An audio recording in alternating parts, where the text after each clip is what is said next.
Salve, salve rapaziada, tudo certo por aí? Eu sou o Leandro Ramaggio, aqui ao meu lado Guido Bertoni. Pessoal, é o seguinte, estamos com o nosso projeto chamado Racer Talk Show, que é voltado para cultura, para música, para acessibilidade. A gente vai hoje falar um pouquinho sobre esse projeto que a gente resolveu fazer junto, para trazer pessoas aqui no nosso programa, para falar um pouco mais sobre várias causas, para falar sobre cultura, sobre como desenvolver um pouco a parte musical ou outras partes técnicas, partes de medicina também, que a gente vai trazer vários convidados, médicos, ortopedistas em geral.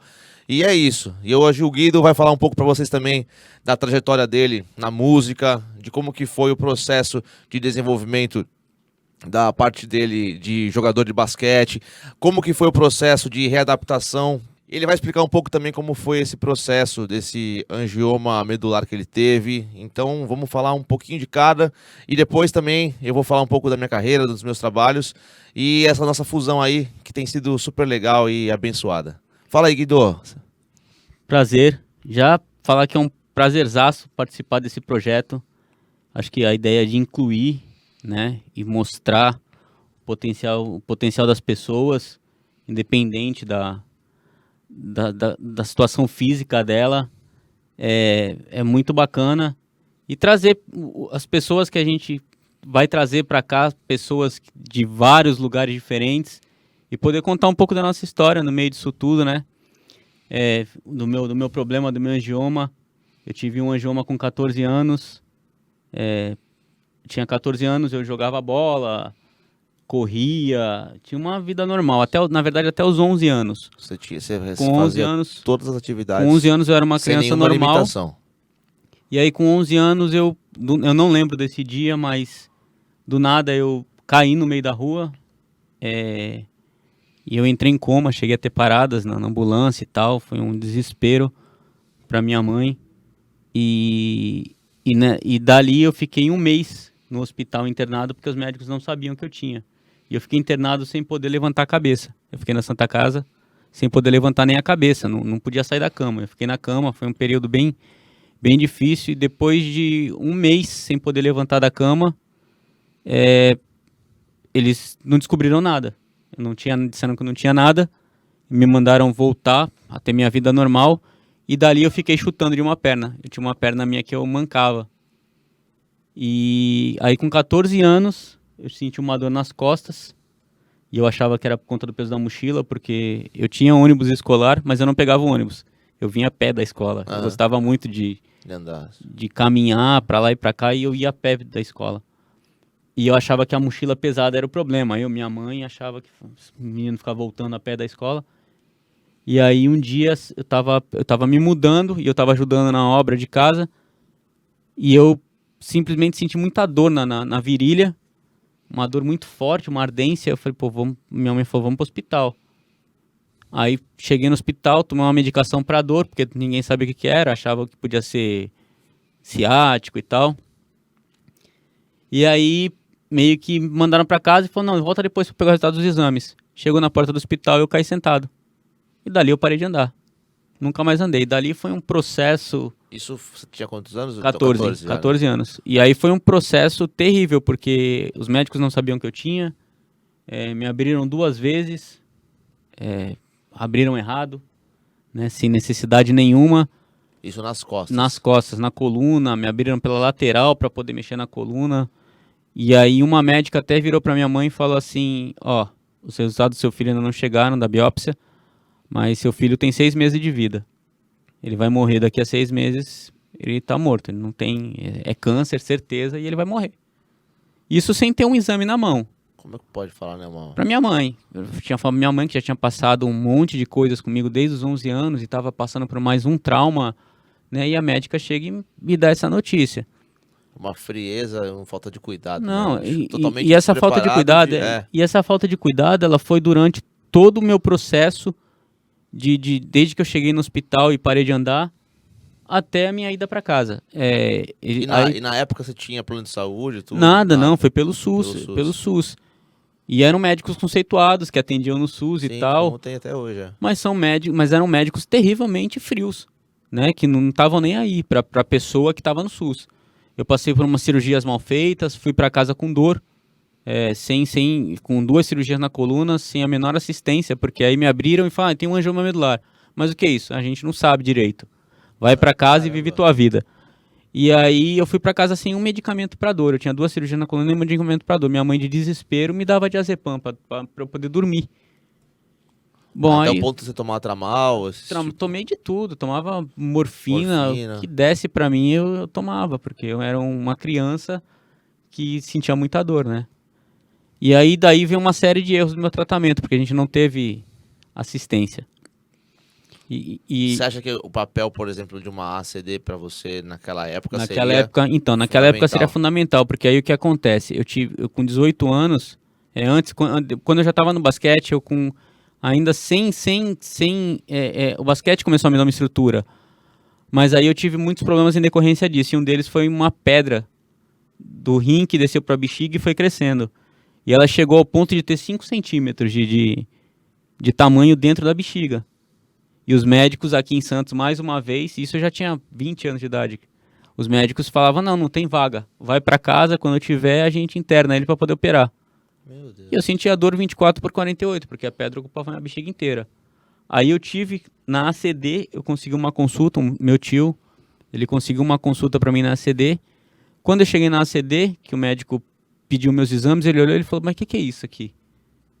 Né? Ele não quis nem saber do meu problema. Ele falou, mas o que é isso? Ele falou, tem uma pedra e tal. Eu falei, não, deixa ele aqui, a gente vai tirar essa pedra e depois ver o que faz.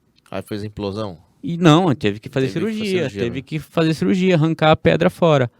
E aí foi quando eu conheci a ACD, que foi um outro universo que eu nunca esperei, assim, ter um tratamento hospitalar que nem eu tive na ACD, porque é uma atenção totalmente diferenciada. Eles primeiro tratavam o que causava a minha dor, o que estava me dando um problema, para depois começar o meu tratamento. E aí, depois desse daí que veio, só depois desse período, depois de ter passado pela ACD e de ter aprendido com basquete, que é aí que eu comecei a reestruturar a minha vida. Então, com 18 anos, eu comecei a jogar basquete, e aí eu já tinha desenvolvido um monte de problemas por estar preso dentro de casa, então eu tive medo de sair, eu não conseguia sair do meu mundinho ali, eu tinha muito medo. E no basquete eu fui meio que perdendo. E essa isso. fase entre basquete e essa transição, dos 20 ainda pra frente? Com 18 eu entrei no basquete e com 20 eu tive, que no basquete, durante o basquete eu ainda tive algumas idas e vindas por conta de problemas de saúde. Mas com 18 no basquete foi que eu comecei a viver de fato. Porque eu vivia na rua, tinha a minha galera ali, a molecada, que foi onde começaram as minhas primeiras bandas, mas era tudo ali, naquele mundinho ali no quintal. E você, na época que sim, Guido, você sentiu algum processo, alguma dificuldade também na época, também psicológico da galera que andava contigo? Você viu que alguns se afastaram, outros te ajudaram ao quadrado, ficaram mais com você? Você reparou que houve algum tipo do pessoal falar, putz, meu, caraca, não sei nem como chegar no cara, ou alguns caras que simplesmente, sei lá, deixaram você na mão? Não, então é muito estranho, porque quando eu parei de andar, que foi de uma hora para outra, foi justamente na época que eu estava me mudando de Santos para São Vicente. Então eu estava saindo de Santos, eu estava lá, tinha meus amigos lá em Santos, e amigo naquela época era a molecada da rua. Então a molecada de Santos foi em Santos. Quando eu me mudei para São Vicente, no primeiro dia de casa, eu estava dentro de casa, não conhecia ninguém. Foi quando eu fui para o hospital e parei de andar. Então todos os meus amigos de infância, que são os de São Vicente, eles me conheceram já sem andar. Um deles só, que me viu andando num dia, que ele me viu, ele falou, eu te vi mudando. Mas não chegou a conversar comigo, ele só me viu passando. Depois disso, ele já me conheceu sem andar. Caramba. Então todo mundo que me conhece de infância me conhece sem andar. Só a minha família que me conhece andando. Não tenho nenhum amigo dos 14, de antes dos 14, era todo amigo de escola. E eu sempre fui muito assim. Eu perdi o contato com a galera que eu jogava bola. Eu também, cara. Não tinha, não tive... Assim, da minha época, eu tô com 37, cara. Da minha época de escola, eu falo com 3 no máximo. Tenho bastante no Instagram, mas acaba... É diferente, né? Da faculdade pra cá, é mais fácil, porque, tipo, aí você já é outra faixa etária, tem mais proximidade. Mas mesmo assim, tipo, da faculdade, uns 10 que eu falo. Então, porque aí você vai criando uma conexão maior, né? Essas pessoas eles já estão tomando um rumo na vida. Quando você é criança, não. Você conhece o pessoal da porta da frente, da rua do outro É. lado, e depois se sumir, sumiu. Não tem muito o que fazer, né? É Não tem barato, o melhor amigo. E aí foi quando eu conheci essa galera, assim. E com 18 anos eu passei a jogar basquete. Fui jogar por Santos, e aí já era um time profissional de basquete mesmo. E aí eu sonhava ser atleta. Falei, mano, eu vou fazer o melhor que eu puder. Aí tive vários problemas de saúde também. E aí quando eu voltei, eu tive alguns campeonatos pelo basquete. E aí começou a transição com a música. Porque durante as viagens do basquete, eu comecei a tocar violão com o Levava o Dano. violão. Levava violão e tal, que eu já tava tocando no quintal de E casa. nessas viagens, vocês iam de ônibus? Ônibus. E o ônibus, ele tinha alguma Nada. adaptação? Não, então. E o basquete tem Ou isso. vocês, basquete... tipo, o instrutor ajudava a subir todo não, o mundo? basquete. Isso foi uma das coisas que o basquete ensinava pra gente, assim. Isso daí pra qualquer time. Não tinha os times mais top aos menores, porque são várias deficiências, né? Mas tem muito cadeirante que vai pro basquete que o cara aprende a se virar de uma forma absurda, assim. Então eles não têm medo nenhum de chegar na porta do ônibus, se jogar no degrau do ônibus e ir se arrastando pra dentro do ônibus. Porque você é um atleta, você tem muita força no braço e você quer se virar, você não quer depender de ninguém.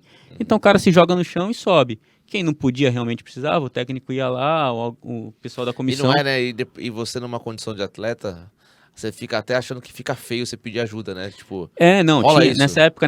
Hoje em dia eu acho que tem menos isso, mas nessa época Mas a tinha galera, muito. Não, pode deixar que eu Não, me viro né, aqui, não toque tipo, em mim. Então, a gente tinha, o pessoal tinha uma mania, principalmente os cadeirantes, que a gente ia pro ginásio e os jogos eram muitos jogos que tinham no mesmo dia, né?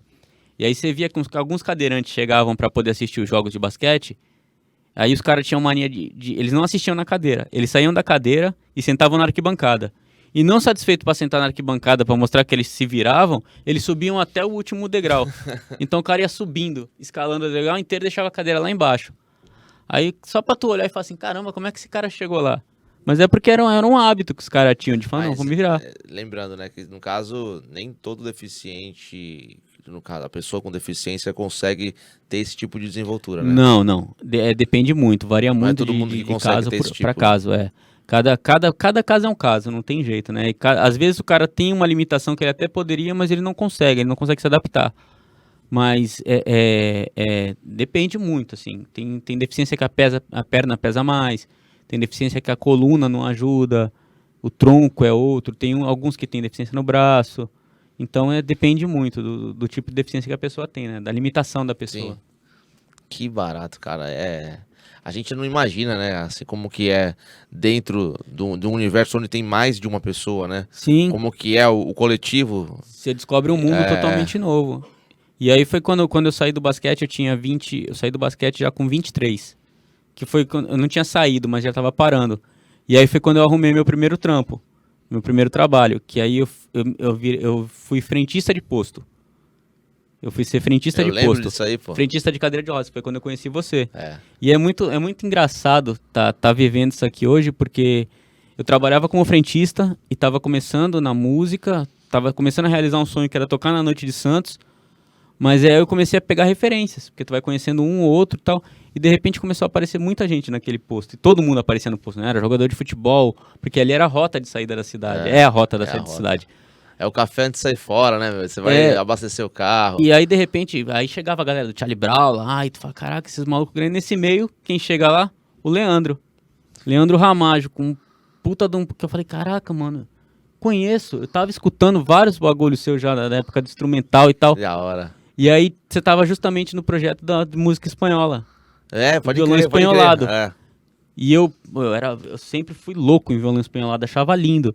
E foi quando eu falei, cara, não acredito que esse cara daqui. Aí eu falei pra você nem sei se você vai lembrar disso. Eu falei, eu conheço teu trampo. Ele falou, pô, que legal e tal. Aí na semana seguinte, quando você voltou, você me trouxe o CD, que eu tenho até hoje o teu CD lá em casa, de violão coisa espanholado. de gente mais velha, né? Ó, toma meu CD aqui, não, ó. Ainda, Hoje em dia... na verdade, o CD lá, hoje em dia não tem nem onde tocar o CD. Oh. Não, mas eu tenho no meu videogame. Pega a minha fita cassete aqui, não, ó. você levou. E levou e me deu o CD. Eu falei, pô, que massa. da hora. Foi quando eu te conheci lá. E depois a gente se encontrou algumas vezes na noite, você já com a Feel Good e tal. Mas esse projeto do violão espanholado, dos teus projetos instrumentais, eu achava fenomenal. Fenomenal. Eu fiz bastante coisa, cara. Foi uma época... Música instrumental, assim, pra gente que vive da música, você tá ligado? inclusive o nosso diretor aí, o Thiagão, que tá fazendo esse programa rolar. A gente tá falando isso hoje. É uma odisseia, né, cara? Você poder viver uma coisa que a gente sabe que a gente faz por nós. A gente faz para que tenhamos um trabalho existente, alguma coisa palpável. Pô, o trabalho do Thiago está aqui nesse projeto. Ele fez 6 músicas, pô, ele fez um EP. Então a gente quer procurar hoje. Como é que eu vou achar o Thiago? Eu vou achar ele no Spotify, eu vou achar ele no YouTube. Então tem uma referência. Naquela época, nós só tínhamos o boca a boca e os discos Sim. físicos. E quando nós não tínhamos uma distribuidora ainda que pudesse colocar isso, sabe, tipo em prateleira. Pô, eu lembro de uma vez que eu vi um CD meu, cara, que eu encontrei lá no Extra. Mas tinha sido uma outra distribuição que foi feita. Então, tipo, eu encontrei naquela gôndola, cara. Falei, caraca, tem um disco meu aqui no Extra, olha que legal. E isso foi a primeira sensação particular de ver, caraca, mano, é muito diferente. Porque era um auge, cara, você ter um CD vendendo numa loja, né, tipo, junto com os outros, com o Roberto Carlos, com outros artistas. Você Então. falava, caraca, meu, olha que barato. Mas isso depois foi mais latente quando eu tive uma distribuição nacional mesmo, não só regional, como eu tinha conseguido uma parceria. Quando eu tinha uma banda que se chamava Conexão Baixada, e essa banda, cara, a gente gravou primeiro um trabalho pela Universal, e foi um DVD ao vivo, lá em São Paulo, na Mata Café. E era bem naquela época que a gente subia, descia, também te encontrava, que você tava lá no posto. E foi a primeira sensação, assim, cara, da gente gravar um material de verdade com uma equipe gigantesca numa das casas mais famosas de São Paulo, com o nosso empresário, que era o proprietário na época lá, né? A gente teve algumas transições com alguns managers nossos. E você vê, cara, um trabalho teu finalizado, concretizado, foi pro Rio de Janeiro para fazer a master da onde tá a matriz lá, né, da gravadora e tal. E depois você vê esse trabalho, cara. Um dia que a gente tava indo fazer um show em Floripa, a gente passou em frente a uma livraria, que era, se não me engano, era a livraria Curitiba, não era Saraiva. E a gente entrou e vendia CD e tal, e DVD. Tava DVD lá. tava no auge, né? Tipo, cara, e DVD Sim. é um negócio que você coloca antes do Blu-ray, né? Depois... Sim, sim. E, cara, quando eu vi, tipo, tava minha cara lá no rolê, eu falei, meu, olha isso, cara. Pô, você fica mó emocionado de ver um teu trabalho desse. Aí depois a gente voltou de Floripa pra São Paulo, chegou em São Paulo, tipo, de manhã, vamos pro shopping antes de voltar pra casa e tal. Aí a gente passou na Saraiva, do Shopping Eldorado. Da Marginal ali. Mano, Tinha lá. a gente tava lá, eu falei, cara, o bagulho tá no Brasil inteiro. Pô, mas eu acho que é isso, no teu caso, assim, porque você faz muito, você tem muito projeto bacana e muita coisa ao mesmo tempo, vai conhecer muita gente. É isso daí que te inspira, né? Eu A sou o cara, continuar. eu falei hoje até numa reunião que eu tava mais cedo, conversando sobre ações que a gente desenvolve. Eu tenho uma empresa que faz essa gestão de hotel, shopping, da curadoria de ações, desde o Dia dos Pais, Natal, eventos e tal, esse tipo de situação. E eu tava falando isso, cara, eu gosto de realizar. Eu gosto de materializar o que tava na minha cabeça. Eu vou fazer tal projeto, cara. Se eu falar que eu vou até o final, vou fazer. Vou fazer desde de um projeto como o nosso, que eu sempre quis fazer isso, de uma maneira centrada para pessoas, para ser um papo descontraído, informativo, musical e mostrar o lado que você pode ensinar para as pessoas melhores formas dela viver ou com uma deficiência ou viver com um pouco mais de música, com um pouco mais de alegria, com tudo. A gente, né, e desde que eu botei na cabeça, cara, quero fazer um podcast nesse formato. Eu peguei e pensei, falei, quem que eu vou chamar? Eu vou fazer com o Guido, que você já era meu parceiro há muito tempo, vou fazer com o Thiago, vou fazer no estúdio da LVR, que é um polo meu, e eu posso mexer nisso. Então, assim, a gente pensa quais são as situações que vão trazer o mais rápido, o primeiro resultado, que a gente sabe que vai no processo evolutivo, a gente vai falar, cara, olha que barato, né? Tipo, a gente pega e não quer nem ver o que estava acontecendo antes, quando a gente começa a ver que o negócio está numa escala muito legal. Mas eu acho que é isso que é o prazer, pelo menos, de ser um idealizador e realizar. É fazer o passo a passo, aos pouquinhos, seja na música, seja em projetos, seja em empresas, seja em qualquer que seja a atividade, Eu tenho esse prazer, cara. É indescritível. Mas é que você é muito mais que um cara que tem só ideias, né? Porque é muito projeto que você tem. Então eu acho que eu vejo desde da época do instrumental, Conexão, aí vem a Feel Good, que é um estouro, assim. A Feel Good começou ao contrário, né? A Ela Feel veio Good é com engraçado. muito de- A Feel Good, pra quem não conhece, né, é uma banda que eu tenho, que eu fundei ela em 2011, cara, mas com um outro propósito. Como eu tava vindo de uma transição dessa época que eu tava já no meio artístico, eu queria fazer uma banda que continuasse o segmento artístico. Mas eu tava remando num lugar errado até que eu descobri um ponto que eu poderia ter uma banda que ela pudesse ser, que ela pudesse atuar em eventos, em festas, onde tem uma rentabilidade muito mais interessante, onde você tem um foco, onde você tem situações melhores, às vezes, do que outros meios de música, que a gente sabe como que é, e tivesse um respeito, cara, sabe? Só que eu tava fazendo isso autoral, e aí eu via que não tava dando certo, e aí eu falei, meu, deixa eu virar a chave aqui, não vou misturar, passamos aí, cara, por empresário, passamos por, a gente por rolo, fomos enrolados, enganaram a gente, tá ligado? Toda padrão, banda. né? O padrão Não, de toda banda toda banda. às vezes acaba tendo essa experiência, né? Sim. Porque eu acho que enquanto ela aconteceu e a gente teve algumas situações interessantes, ela foi boa. É igual relacionamento. Você terminou um relacionamento, cara, o relacionamento deu certo. Ele só Sim, teve um período só de finalização. o tempo dele, né? O empresário que teve com a gente, cara, foi legal, deu certo, alimentou muitos sonhos, até demais do que nós esperávamos. Mas foi legal, cara, porque a gente aprendeu a ver uma outra forma, a gente aprendeu o como se atentar para os próximos. E é evolutivo, né? E aí eu falei, meu, na boa, vamos mudar eu falei com a minha sócia e tal, falei, meu, vamos mudar um pouco o eixo do negócio, eu acho que essa banda é pra isso. E o começo foi assim, eu não tinha escritório, cara, eu atendia em casa, eu ia tipo num café, isso que eu acho bacana, assim, que eu gosto de contar, eu tenho o maior orgulho, né, não tenho vergonha alguma, porque assim, eu precisava vender festa, cara.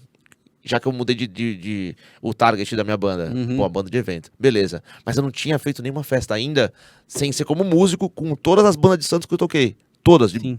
Do que você imaginar, eu toquei. E eu falava, cara, como é que eu vou fazer pra trazer um público, para as pessoas verem que eu faço um tipo de atividade que eu nunca fiz, ter credibilidade e vender. Aí, ó que louco, meu primeiro show, cara, da Feel Good mesmo, eu tava fazendo um show instrumental do meu CD instrumental, lá na FINAC. A FINAC, pra quem não conheceu, era tipo uma livraria muito conceituada, que tinha em vários lugares, né? Em São Paulo, infelizmente, ela não tem mais, aí ficava na Avenida Paulista. Só que, cara, tocar na FINAC, tipo, pro meio instrumental era muito top. Uhum. E eu tava tocando lá, e aí, cara, quando eu me deparei, né, tipo, eu tava fazendo um show do Leandro Ramalho, eu tava com o Jeff do Cello, que a gente falou agora há pouco dele, tava Parceiraço, com uma galera muito bacana me acompanhando, fazendo o meu som. Noite espanhola, que tava lá, né? Era temática europeia, né? Então cada artista representava um país. E aí, eu tô ali, bicho, tocando, daqui a pouco veio um senhor, cara, que ele era cônsul da Indonésia. E ele virou e falou assim, pô, adorei a música da sua banda, cara. As músicas são suas, eu falei, são minhas e tal. Mas, pô, meu filho vai casar, cara. E eu tô precisando de uma banda de casamento. Você tem como me indicar alguém? Aí eu falei, velho. Abriu o leque. Não, pra você ver como abriu isso a porta. isso é muito louco, cara, que eu vejo isso. Eu mentalizo as coisas que eu quero. Eu acredito naquilo aonde eu quero chegar, porque eu sei que eu vou realizar. Eu vou demorar um pouquinho ou não, mas eu vou criar meios através da minha mente. Eu vou criar um padrão de pensamento para que ela aconteça. E sem querer, cara, por força realmente da atração que eu acredito muito, esse cônsul veio até mim lá no dia do show. Foi todo mundo embora, acabou. A gente cumprimentei uma galera e tal. Animal a sensação de ter uma galera de São Paulo que não te conhece, que foi lá pra ver o teu show. É indescritível também. Era muita gente. Eu falava, meu, que louco. E aí ele falou, meu, o teu show eu achei incrível, você toca bem e tal. Você não consegue me fazer um orçamento pra festa do meu filho? Eu falei, mas pra fazer uma festa do seu filho não pode ter música instrumental, tem que tocar de tudo. Aí eu falei, meu, vai ser aqui que eu vou pegar e vou... E começou. E aí eu passei um orçamento pro cara, ele achou que tava legal, ele gostou. Aí eu peguei e montei o seguinte, eu falei, meu, eu preciso mostrar o material físico. Aí, como eu desenvolvo os negócios, tipo, meu pra ontem, eu peguei, cara, e juntei uma galera de um espaço, juntei cinegrafistas, uma banda que eu sabia que poderia me acompanhar no trabalho todo, dançarino, montei um formato de baile mesmo, sabe, tipo de festa, bandas de show, de festa de formatura, esses negócios, e fui gravar um primeiro material, porque eu teria uma reunião com ele posterior a uma semana e meia na frente, e eu não podia chegar lá de mão vazia, mas já tinha pintado a oportunidade, eu falei, vou investir aqui, e depois eu recupero isso no decorrer do negócio. Bicho, foi incrível, cara. Melhor coisa que você fez. Foi. E Também. aí, sabe quando você inverte a chave e vai que vai, cara? Eu lembro, eu acompanhei desde o início, né? E você conseguiu juntar um time muito forte, né? Ah, a molecada Contra é... uma seleção Eu vou que te falar. não perde pra ninguém, não. Eu vou te falar, cara, esses caras tocam muito. Não é É, porque eu minha sei. banda não... É porque, assim, a gente sabe... Pô, na música em Santos eu tenho... Sei lá, cara, de verdade mesmo, são uns 22 anos atuante. E antes, assim, de estudar, de estar tocando, aprendendo e tal. Até hoje, mas a gente sabe quem toca e quem não toca. Sim. Pô, dei aula, bicho, participei de escola de música, tive uma escola de música, fiz várias coisas, mas a gente tem o termômetro de quem é músico e quem é entusiasta. Quem faz por hobby, quem faz profissionalmente. E os caras, eu sei, por exemplo, uma banda como essa, eu consegui formar hoje mais que uma banda, né? Eu consigo multiplicar com uma fórmula de atuação, mas eu tenho que ter músicos que atendam e sejam rápidos na percepção. Não dá tempo do cara parar pra estudar música em casa. Meu, é galera que já toca, que tá antenado, que tá ouvindo música, os caras estão ouvindo o que tá acontecendo no mercado, já estão atualizados. E além de tocar comigo, os caras fazem um circuito com outras bandas, Porque a com gente outros sabe artistas. que é muito difícil o músico tá só naquele, né? E o cara já consegue, tipo, geralmente pegar isso no ato e sair fazendo. Então a gente começou a ter um crescimento exponencial, porque a gente começou a entregar mais que uma festa.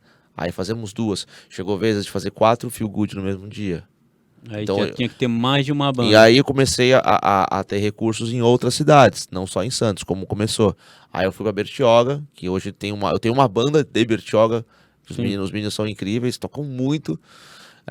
Outra galera que é de São Paulo específica, e aí o resto que, tipo, as outras bandas são formatos misturados. Uhum. A gente mistura o time até pra equilibrar quando tem mais de 2 ou 3 festas no mesmo dia, né? E, cara, e pra mim foi uma fórmula vencedora, assim, que eu acho... Aí você conseguiu juntar a banda, você deixou a Feel Good toda montada, e aí tu parte pra sua carreira. Eu queria isso, sua. eu queria realmente fazer com que o negócio... eu lido como a Feel Good, assim como a LVR, como uma operação. Assim como se fosse um business normal, né? Como você vai fazer um bar, você vai fazer, sei lá, um escritório geral. Mas a operação da Feel Good, tipo, ela tá andando sozinha. Hoje ela tem nome, hoje ela tem respeito. Hoje a gente participa, graças a Deus, de um circuito muito legal na cidade, fora dela, sem eu ter que ficar como eu ficava lá atrás. E naquela época, foi como eu disse, eu não tinha escritório, não tinha nada, eu tinha que ir nos lugares. Né? Depois desse primeiro casamento, aí eu ia até... Aí eu marcava uma reunião, ou eu ia até a pessoa, ou marcava no café. Aí depois eu tive uma salinha muito pequenininha, cara, bem menor que essa, que eu conseguia atender e ensaiar.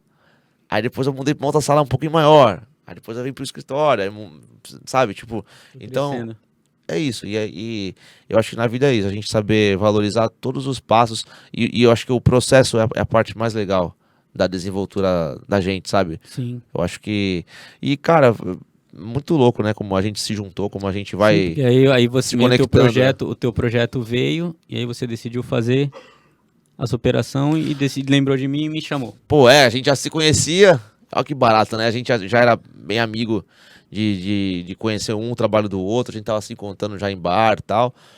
E a hora que essa letra ficou pronta, eu fiz ela em parceria com outro compositor,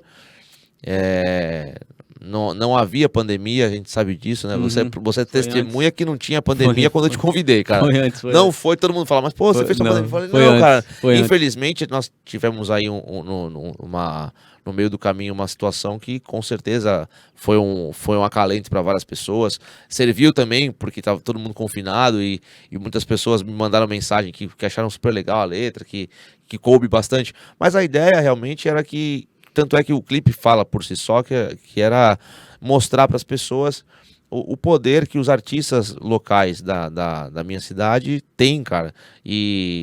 Por isso que eu tentei multiplicar isso no clipe, como forma de valorizar, cara, de mostrar e aí em diante, né? Porque aí a minha carreira começou, só que ela ficou muito de internet. Porque não tinha o que fazer, cara. Só tinha. Porque era o que tinha, né? Era a ferramenta de uso, né? Não tinha show. Não tinha show, não tinha nada, não podia. Cara, a gente andava na rua escondido pra poder ensaiar em casa, sozinho. Tipo, eu vinha da minha casa pro estúdio, pra casa, mas eu não podia fazer alarde. As pessoas que trabalham naquele escritório não podiam vir. Isso quando ficou aquele toque de recolher, sabe? Sim, sim. É muito louco. E aí depois, agora que a gente tá voltando também da pandemia, retomar. Tentando voltar aos shows, né? Pra quem não sabe, a gente tem um projeto junto aí também, que vai se chamar Sorria Porque a Vida Vale a Pena pro segundo semestre. Muito bacana. É um musical que a gente vai fazer aí, então fiquem ligados que vem muita coisa junto pra vocês acompanharem. Muita coisa e muita novidade, E, que o caminho seja longo. E é isso, esse nosso primeiro passo é pra falar pra vocês um pouquinho sobre o Racer Talk Show, falando sobre tudo isso que a gente está construindo junto, sobre a Racer mesmo, que é uma empresa de mobilidade urbana PCD, buscando mais acessibilidade, buscando mais, tirando as limitações das pessoas, trazendo mais independência, mais empoderamento para quem utiliza a cadeira de roda e quer ter um acesso mais fácil a tudo que é necessário, sem ter que ficar dependendo dos outros. Então, assim, a gente está nisso. Terão walking tours em vários lugares, a gente está numa prospecção bem bacana. Então é isso, gente. A gente está juntando música, através aqui da nossa produtora, da LVR Produções Artísticas, entretenimento com a banda 2RD, com as participações nossas, com os artistas que a gente admira e está tendo o prazer também de fazer esses cross, né? Quero agradecer especialmente a Rod Live Stream, que vai ser o nosso eixo de sustentação para esse projeto. Vocês vão conhecer no decorrer aí dos programas. É uma equipe que desenvolve a parte de tecnologia de vídeo, que pode fornecer para você vídeos, filmagens gerais de festas, desde da parte de lives que vocês queiram fazer, corporativa, social, de Instagram, vídeos com mais qualidade. Gente, é bem legal, vocês vão saber direitinho aí. Depois eu vou mandar mais informações, vocês vão sempre acompanhar, vai estar sempre nos créditos aqui embaixo. E fiquem ligados que vem muita coisa legal. Guido, prazerzaço. Começa o jogo, hein? Aí. Tamo junto, vamos pra cima. E é isso, hoje foi pra conhecer um pouco da gente, falar sobre um projeto um pouco. E pra também conhecer a gente, saber o que vem por aí, né? Que cada um tem aí pra poder contar um pouquinho. Obrigado, Tati, onde nossa caminho... produtora. Aí, classe. Ela não tá falando nada, mas beleza, ela tá feliz, ó. Mas tá aí. Tá junto. Põe a mão na tela assim, ó. Não faz... É isso aí, gente. Obrigado. Prazerzaço aí. Fiquem ligados que o primeiro programa tá chegando pra vocês. Valeu.